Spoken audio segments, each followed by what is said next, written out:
नमस्कार, environmentstory.com आपका स्वागत है। मैं हूं डॉक्टर सुभाष सी पांडे। पूरे देश की हालत आपसे छुपी नहीं है। पूरे देश की हालत विश्व में इतनी ज़्यादा थू-थू हो रही है हमारे कामों को लेकर के, उसको देकर के आप सब परिचित ही हैं। आज जबकि पूरे दुनिया में 24 से अधिक देशों की संसद में, पार्लियामेंट में इन्वायरमेंट इमरजेंसी लगी हुई है, हमारे यहाँ इन्वायरमेंट का ई भी शुरू नहीं हो पाया है। हमारे बीच में एक ऐसा शख्स उपस्थित है, न केवल उसने पूरी जिंदगी, पूरा जीवन अपनी ईमानदारी से जिया है और एक बहुत बड़े पुलिस अफसर के रूप में उन्होंने अपनी नौकरी की शुरुआत की और बेदाग अपनी नौकरी को पूरा उन्होंने किया है। और न केवल उस नौकरी को पूरा किया और डायरेक्टर जनरल पुलिस लोकायुक्त के रूप में उन्होंने अपनी नौकरी को परफॉर्म किया है, बल्कि नौकरी के बाद 25 से अधिक वर्षों से, विगत 25 से अधिक सालों से उन्होंने सामाजिक सरोकार में अपने जीवन को लगा दिया है। आज हमारे बीच में मध्य प्रदेश की एक बहुत बड़ी शख्सियत अरुण गुटू साहब उपस्थित हैं और उनसे हम उन बेसिक बुनियादी बातों को हम जानना चाहते हैं जिससे हमारा जल, जंगल, जमीन, हमारी हवा और हमारा स्वास्थ्य प्रभावित होता है।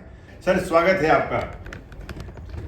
मिनिस्ट्री ऑफ एनवायरनमेंट और फॉरेस्ट, उसकी रिपोर्ट आई सर। उस पूरे की जो रिपोर्ट है सर, वो बताती है कि भारत में कुछ स्थानों पर ग्रीनरी बढ़ी है, हरियाली बढ़ी है, पेड़ पौधे बढ़े हैं, लेकिन मध्य प्रदेश में 143 वर्ग किलोमीटर का क्षेत्र जो है वो लगातार कम हो गया है।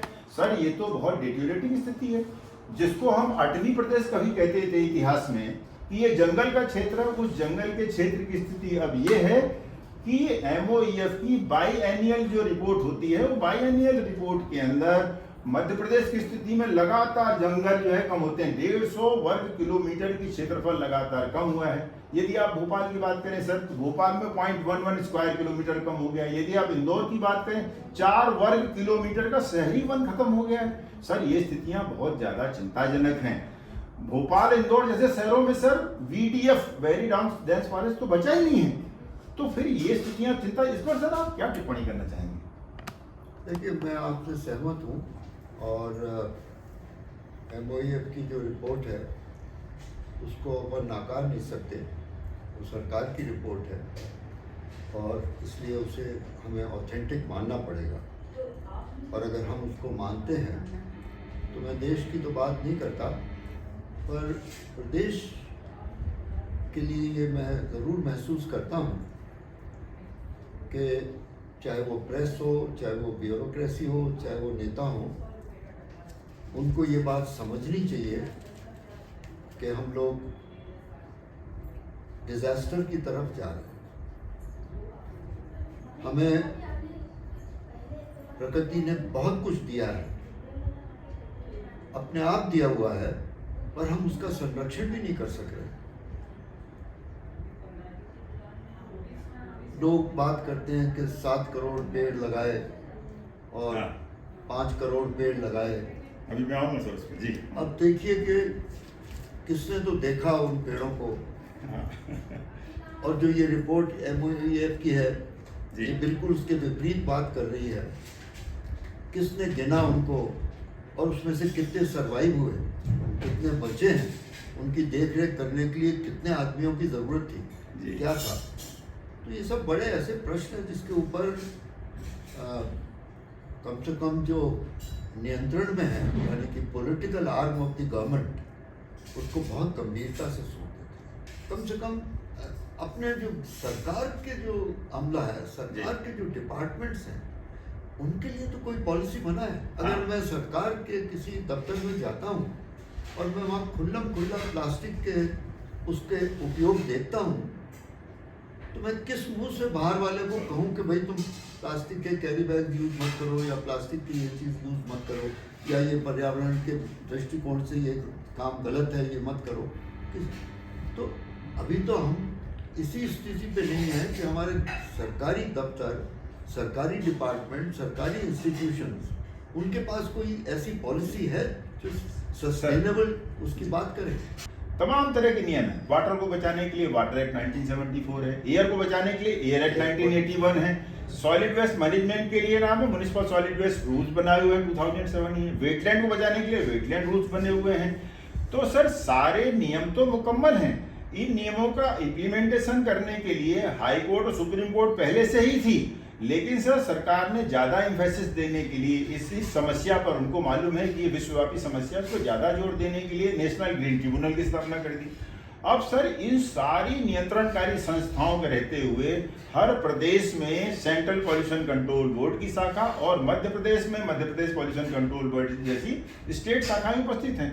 इतने नियम हैं सर, इतने कोर्ट्स हैं, इतने ट्रिब्यूनल्स हैं, फिर क्या कारण है सर कि जमीन पर कोई क्रियान्वयन नहीं मिल रहा है, जमीन की स्थिति और बदतर होती चली जा रही है। चाहे हमारी प्रेस हो, चाहे हमारे नेता हो जी, वो बहुत छोटी छोटी चीज़ों के ऊपर बिजी हैं, अपने आप को उन्होंने उलझा रखा है।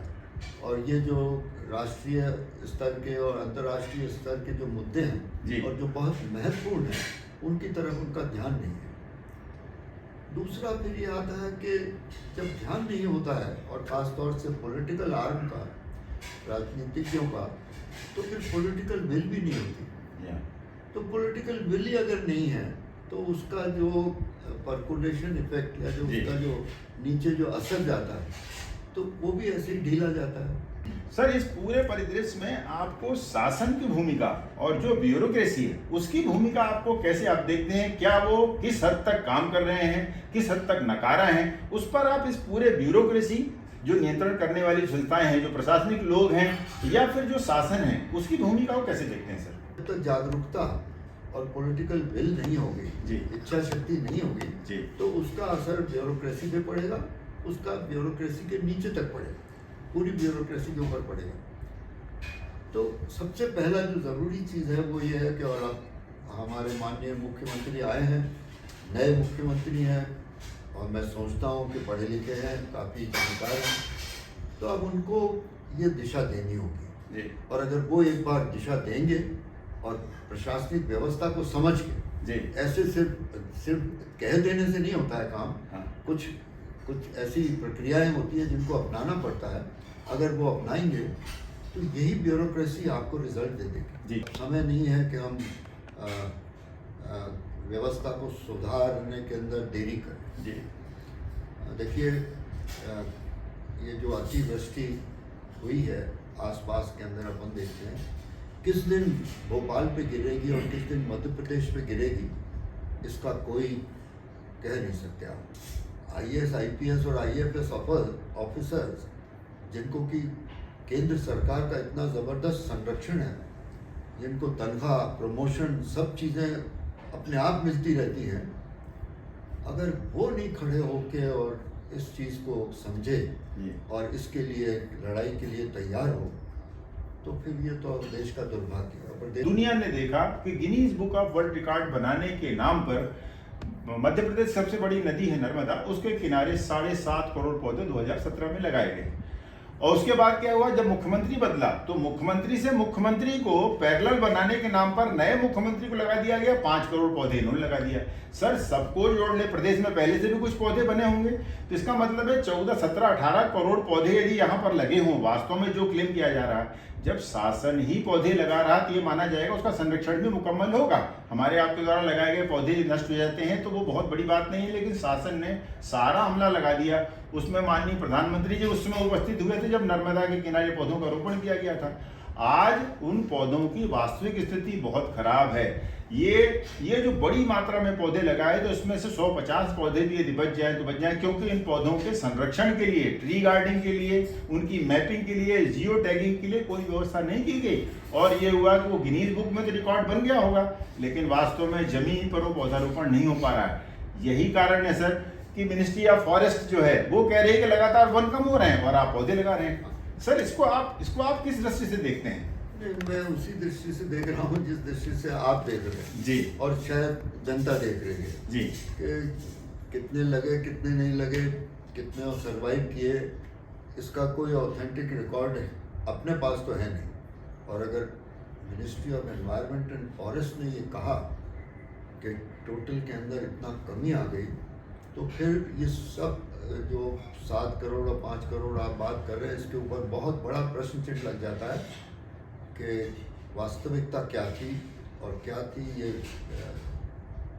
और सरकारी आंकड़ों के ऊपर वैसे भी मैं आपको बताऊं कि मैं नहीं सोचता कि जनता आज सरकारी आंकड़ों पे विश्वास करती है। अमेरिका में एक इंस्टीट्यूट है सर, वर्ल्ड रिसोर्स इंस्टीट्यूट, उसने सर अभी एक ताजा रिपोर्ट जारी की। उसने कहा पूरे दुनिया में 6 ऐसी नदियां हैं जिनका भविष्य खतरे में है, और उसमें एक नदी भारत की नर्मदा है।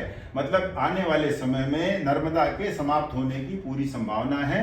कारण सर आप सब जानते हैं, चाहे वो अनकंट्रोल्ड सैंड माइनिंग हो रही है या फिर अतिक्रमण हो रहा है, ग्रीन बेल्ट का अभाव है, पानी के अंदर पॉल्यूटेंट्स हैं, तो तमाम सारे रीजन सब जुड़ करके और नर्मदा को वहां पहुंचा दे रहे हैं कि वर्ल्ड की इंस्टीट्यूट कह रहे हैं कि नर्मदा समाप्त होने को है और ताप्ती की हालत उससे बची होगी। ताप्ती को जानते नहीं सर। ये चीजों, ये इतनी चिंताजनक स्थिति पर सर आपकी क्या टिप्पणी होगी? भाई क्या इसके ऊपर क्या टिप्पणी करने को बची है? देखिए, अगर उन लोगों ने ये कहा है और उन लोगों के ऊपर मत जाए अपन तो नर्मदा के किनारे की स्थिति देखें और जो फ्लो पहले हुआ करता था उस फ्लो को देखें तो बात अपने को सामने समझ में आ जाएगी। सरकार को इस ओर ध्यान देना चाहिए। तो उसका सूख जाना तो एक बहुत बड़ा डिजास्टर हो जाएगा। सूख जाना या फ्लो बंद हो जाना उसका एक बहुत बड़ा डिजास्टर हो जाएगा। भोपाल की स्थिति देखने को तो बहुत अच्छी लगती है, लेकिन वास्तव में यहाँ पर लगातार डिफॉरेस्टेशन हो रहा है, व्हीकल पॉल्यूशन बहुत बढ़ते जा रहा है, पॉपुलेशन लोड बढ़ रहा है। भोपाल के अंदर जो है प्रतिवर्ष 50,000 लोग बढ़ते जाते हैं, यानी हर 10 साल में सर 5 लाख लोगों की वृद्धि होती है। और वो जो पॉपुलेशन लोड है वो वेहिकुलर पॉल्यूशन के रूप में बढ़ते जाता है, संख्या बढ़ते जा रही है। पुराने से पुराने वाहन जो दिल्ली में फेंक दिए जाएं वो कंडम वाहन जलते हैं, लोगों के शौक रहते हैं। सर इन सब को कर्टल करने के लिए, कर्व करने के लिए आप क्या सजेस्ट करना चाहेंगे सर? हमने बहुत पहले ये सुझाव दिया था कि किसी भी शहर को अब इतना न बढ़ने दिया जाए कि वो सर्विसेज अपन एक्सटेंड न कर सके पब्लिक को। तो हमने सजेस्ट किया था भोपाल सिटीजन फोरम की तरफ से कि भाई आप रायसेन को, उबैदुल्लागंज को, सीहोर को, इनको सैटेलाइट टाउन्स की तरह से डेवलप करें और भोपाल की जनसंख्या को फिक्स कर दें कि 30 लाख तक हम जाएंगे, उसके बाहर नहीं जाएंगे। और इन जो सैटेलाइट टाउन्स हैं इनसे हमें कनेक्टिविटी अच्छी कर दें। इसी तरह से एक छोटा सा एग्जाम्पल हम देते हैं। देखिए, भोपाल के अंदर लोग गाड़ियाँ खरीदे जा रहे हैं, पैसा है, गाड़ियाँ खरीदे जा रहे हैं। ये गाड़ी वाले तो एयर कंडीशन अपना करके और चुपचाप गाड़ी के अंदर चले जाते हैं, पर जो दूसरा मोटरसाइकिल वाला है, पैदल चल रहा है, उसको ये क्या दे रहे हैं? ये पॉल्यूशन, कार्बन मोनोऑक्साइड और कार्बन डाइऑक्साइड और उससे युक्त जो है वो ग्रीन हाउस गैस दे रहे हैं। तो ये लोग, क्या इन लोगों के ऊपर कोई दबाव नहीं होना चाहिए कि सिंगापुर के अंदर आप दूसरी कार नहीं खरीद सकते, पहला कार खरीदनी है तो आपको पार्किंग की अपनी जगह दिखानी पड़ेगी और उसी के अंदर। अब यहाँ तो सड़कों के ऊपर पूरे का पूरा, मतलब आप ताज्जुब करेंगे कि पूरे भोपाल के अंदर सड़कों के ऊपर सारी पार्किंग हो रही है। गवर्नमेंट को ये फिर वही पर्यावरण वाली बात आ जाती है कि सिर्फ भोपाल नहीं, कोई ना कोई पॉलिसी बनानी चाहिए कि भाई जो जो ऐसी चीज़ें हैं जिनसे कि लोगों का स्वास्थ्य और सरकार का फिर खर्चा उल्टा काउंटर प्रोडक्टिव जिसको कहते हैं कि वो हो रहा है, तो फिर इस वक्त यही टाइम में करने का, अगर इस वक्त नहीं किया तो फिर कब करें? मोटू साहब, जिन्होंने हर बिंदु पर इन्वायरमेंटल के हर एक एस्पेक्ट पर बहुत ही खुल करके और बहुत ही सदे हुए जवाब दिए। मेरा ये मानना है, आप सभी से, सभी दर्शकों को ये मेरा कहना है, यदि समय रहते, यदि इस डिस्कशन को, इस बात को आप जमीन पर नहीं उतारेंगे तो भारत और भारत जैसे तमाम जो इसके अंदर उपस्थित जितने भी राज्य हैं उनकी स्थिति बहुत खराब होगी। आपको ये मालूम ही होगा, पिछले 10 वर्षों में भारतवर्ष में 40% कैंसर बढ़ा है। क्या हम और आप इसको रोकने का प्रयास नहीं करेंगे? तमाम तरह के ऐसे लोग हैं जो अपने अपने लेवल पे प्रयास कर रहे हैं, लेकिन यहाँ पर प्रयास करने की जरूरत तो वास्तव में सरकार को है, ब्यूरोक्रेसी को है, मीडिया को है और हमको, आपके जैसे प्रबुद्ध लोगों को आगे आने की जरूरत है। तभी हम इस प्रदेश को और इससे निकलने वाले मैसेज को सार्थक बना सकेंगे।